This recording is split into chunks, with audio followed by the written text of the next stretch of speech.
లోకం ఒక మాయని తెలుసుకున్నాను, ఏది నా సొంతం కాదనుకున్నాను.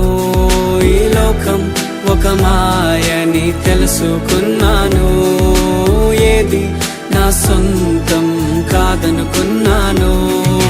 తప్పిపోయిన కుమారుని నేనైతే, నా కొరకై నిరీక్షించే తండ్రి నా యేసు. తప్పిపోయిన కుమారుని నేనైతే, నా కొరకై నిరీక్షించే తండ్రి నా యేసు.